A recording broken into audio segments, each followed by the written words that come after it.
I'm carrying a cat. A cat? Yes, a cat. Why are you carrying a cat? It's wild. You mean feral? No, wild, but not really wild. Semi-feral. It's just wild carrying a cat. Are you gonna put it down? I don't know, we're friends now. I'm glad.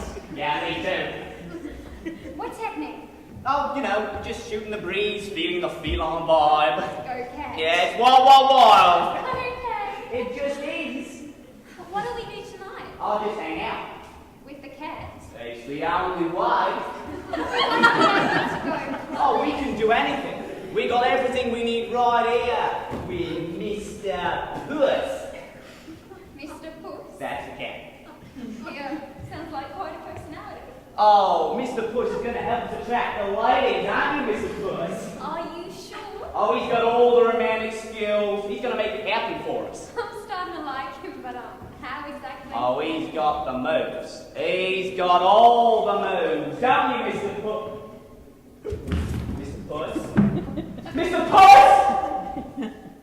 You must have jumped down and ran off. Mr. Puss? Yes, Mr. Puss. No more cool moves to attract the ladies? Yeah, I guess not. Do you want to try your own hand with the ladies? Nah, not without Mr. Puss. Let's go get a pizza.